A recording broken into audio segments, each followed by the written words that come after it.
Good morning, folks. Welcome back to the farm. Today we're working on righting the wrongs of yesterday. In fact, when I was out cooking breakfast this morning, I looked over at the lambing pen and something didn't seem right. Good morning, Rooster. Seems we forgot a lamb in there yesterday. Well, I shouldn't say forgot, but in the frenzy, in the fray of getting the ewes out to pasture, we definitely looks like we missed one. So we're gonna run back, catch that one, and take it down to the dugout pasture. Make sure it gets paired up with its mama again. Got your bucket of grain, Charlotte? Now let's go feed some sheep and piggies, okay? Over there, right in the middle there. That's the fella I'm talking about. I think it's a fella. Does not look like it belongs to anybody else. No, it can't, because those two belong to Thelma. That one belongs to Edith. There's the two that belong to Olga. And a mystery lamb. Well, last night, right before supper time here, you can see the chickens are out here. They free range all over the place. Anyways, I heard the kerfuffle and all the chickens came running from over here and just beelining her back for the house. This is the pig pen. There's feathers in the pig pen. Something tells me these boys have already had their breakfast. Actually, they're girls, but that's not the point. I think one of the chickens probably came in here to dig through all this. And these fatties probably got a mouthful. I'm hoping they just got a mouthful and didn't get a whole bird. Maybe there was just a few feathers, but the thing with pigs is there's not going to be much evidence left. I'm surprised there's actually even those feathers. There's most definitely, you can see this feather here, feathers there, feathers over here, a couple feathers there. So as disappointing as that is, it just reassures me that you never want to slow down in the pig pen. You always want to keep moving, and you always want to keep your eyes facing the pigs, because if they ever come up behind you and you were to trip and fall, I don't think they'd hesitate. I don't think they'd hesitate to make you lunch, which is kind of scary. I know the last batch we had 5, and towards the end there, when they were getting up to that 200-pound mark, it was legitimately scary sometimes to come in the pen. Because, especially at breakfast time, because when they were hungry, they were pretty indiscriminate about what they ate. Good morning, Eeyore. You keeping an eye on these piggies? Huh? What are they doing? Eating everything in sight, eh? You're just a happy little donkey. Hi, Ranger. Did you love it? All right, so we made a few laps around the lambing pen. I'm out of breath now, but we did get our quarry. Yes, we caught our baby lamb. This is one of Duchess's lambs. So Duchess is actually Charlotte's sheep. Duchess was born the same day Charlotte was, February 21st, 2019. This is one of her lambs. So I made the deal with Charlotte the day she was born that every lamb that you had would be hers. So we definitely want to get this one back to its mama, get it raised up good. Get it well taken care of. Right, Charlotte?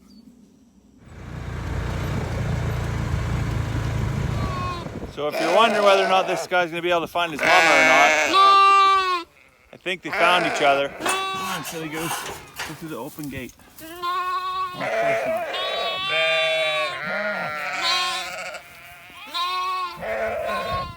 Come on, mister. That works too. Well, there's a happily ever after story. There's actually quite a bit of disparity between the ewes. If you look at, I think this is Queen right here, and Rose, they're doing really well.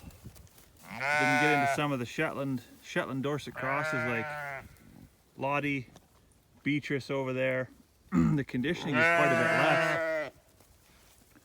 So it just kind of speaks to, how much some of these lambs actually pull off of their mothers, because I mean, they have the same diet available to them, all this rich grass. You get the protein supplement, they get all the minerals. But you got some hungry lambs that really do put a lot of body stress on their mothers. All right, so we're back up. We're in Sunnyvale Trailer Park. Yes, Chicken Tractor Village. It's time to move this big chicken tractor. I'm gonna pull it back and you'll be able to see what I talked about the other day about weathered grass versus eaten grass. And today's move is going to be complex, because where it's parked here right now, was just the most symmetrical position.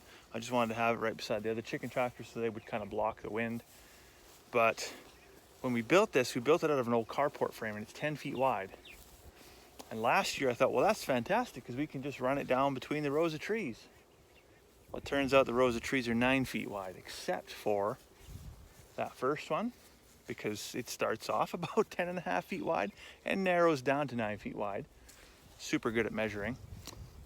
And then this first row along the fence line here, we can run that one. Looks like we should be able to run it all the way up there. So what we're gonna do is we're gonna try and come forward, turn, and then we'll get over there. You know, after a few days, we'll make our way around the corner and then up towards the horse pen. Within a couple of weeks, we'll be at the top. We'll turn around and then we'll head out across the yard. But by then, we'll be able to put chickens in these 2 chicken tractors. These are 8 feet wide, and they can fit between these rows of trees all day long. That nut on there? Good job. Uh-oh. Try again. I will try again. You try again. Yeah, good girl. Help me, Daddy. Okay, Daddy will help you. Okay.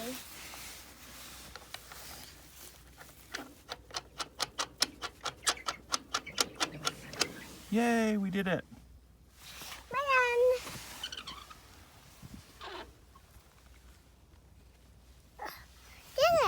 Good job. Pull the chicken tractor back about 18 inches just so you could see the difference. There's a definitive line there, right? So for a lot of this, absolutely, it has been eaten. You can see that most definitely have eaten it. They've trampled lots and they've left lots of manure behind as well. So this grass, once we get a good rainfall and all this manure and stuff washes down into the soil, is gonna come back twice as strong, twice as rich. And it's gonna look like somebody took a paintbrush to the yard, because it's just gonna be so green and rich. So we're about to make the move. We'll make the corner. We're gonna do it from the inside this time. And the reason for that is, well, because the hardest thing you're gonna do when you move a chicken tractor is try not to squash one. And this is only day 2 for most of these, day 3 for some of the original 11 that got put in here. But when we put the wheels on, we come up that 1.5 inches. And that's really all it takes for one of these birds to just get in, get a leg under there, and get stuck and get squashed. And we don't want that at all. I did mention earlier about, you know, all the grass they've eaten and how much poop they leave behind and everything. The other thing they leave too is a lot of chicken feed. They do waste a little bit, right? So this is where the one feeder was. The other feeder was right here. You can see where it's kind of green. But our free range chickens are gonna come right behind them and they're gonna clean all this up. And while they're there, they're gonna scratch, they're gonna till, and they're gonna work some of this manure into the surrounding soil, and that's what acts as the paintbrush that keeps the grass nice and green. So now we've made the move onto the fresh green grass, and you can see for yourself just how much these birds just go to town. They just love this fresh grass. Super rich, full of nutrients. We talk about nutrient-dense food. These chickens, when we eat them, are going to be pretty much pure sunshine, right? Like, that's what they're eating. No chemicals, no byproducts, fresh grass, dandelions, clovers. This is the kind of food we want to feed our family. So as I was talking about, it didn't even take 2 minutes until our free rangers were over here cleaning up the feed. So there's absolutely no waste. That's the beautiful thing about this. If somebody spills, there's always somebody coming behind and cleaning up. And it's kind of funny too, because you can see behind them, you can see that definitive line in the grass where the chickens were to where the chickens are going. And there can be no question about it, about how much chickens just love that grass. So now that we've got some ewes that are, well, they were late lambing, and I won't hold that against them. It doesn't mean that because they lambed late that they don't deserve to go out on pasture. Well, we're not going to take them way out to the field where we can't keep an eye on them because their lambs are still young and vulnerable. But we can put them right here. So I'm going to go get some electric netting. We got some electric netting last year. We got 2 rolls of it, brand new from PV Mart. And then we got 2 rolls of it used from, I think it was Kijiji or Facebook Buy and Sell. This is the stuff we're going to rig up today. And I wouldn't say it's a game changer. Well, no. Yeah, no, I better be honest. It's a game changer. Now, it'll change your bank account as well at the same time, because this stuff is not cheap. But if you're looking to buy fence posts, you know what the price of lumber is right now. They are not cheap either. So, and honestly, we're talking about what's the right time to build a permanent fence. Well, if you had a temporary fence line there for 3 years, it's time to build a permanent fence. Well, lots of little fences we're doing with this stuff is going to be there for a week, 2 weeks maybe, and then we move it, and then we move it again, and we move it again. And so it just doesn't make sense to have permanent fences, little paddocks everywhere. But we can graze these few ewes around the yard, selective grazing, rotate them, always keep them on fresh grass, helps keep the yard mowed a little bit.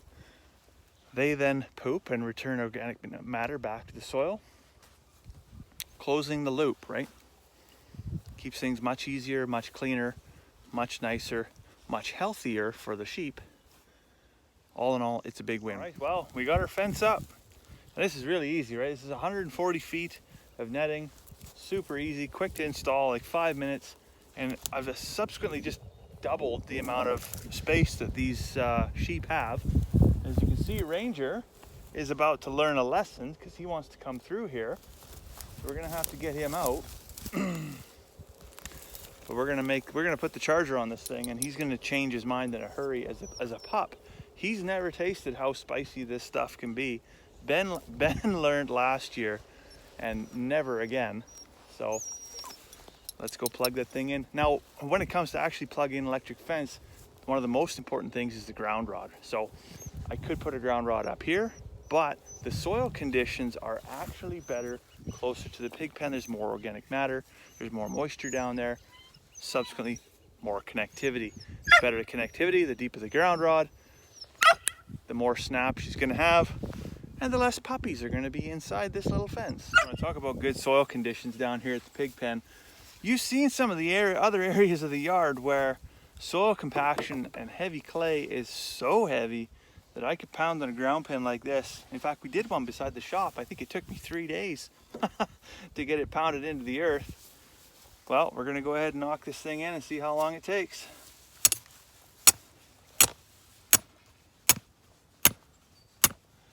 And right there, I can feel it starts to stiffen up, but we're gonna go in as deep as we can. The more grounding we have, the better. So one for you, and one for you. Let's get this turned on.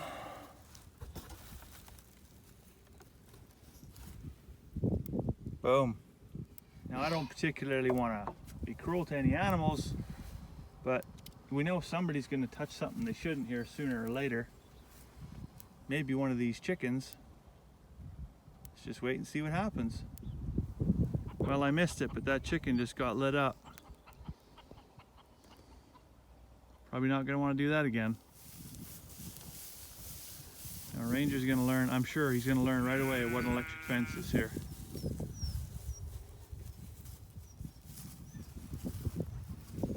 Just a matter of where he tries to come through.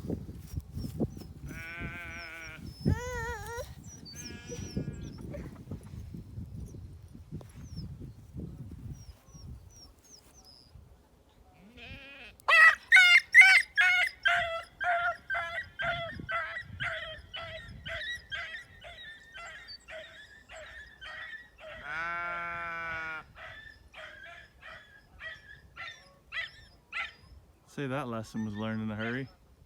This works really great for us because not only does it get them out on fresh grass, there's only so much grass, so it reduces the risk of grass scours or grass staggers. Plus, they still have access to their hay bale. They're more secure actually now than they were before. They have access to water and their shelter. So we're in good shape here. Well, Charlotte and I are loaded up here. We got the horse trailer on in behind us. It's the last day of the long weekend and we really haven't done any, recreational activities. So we're taking the afternoon off the farm. We're heading out to Rio Grande to go help fix fence at the father-in-law's place there. So yeah, you're in deep when you're taking time off the farm to go farming, but anyways, We hope you have a fantastic day. We'll see you tomorrow.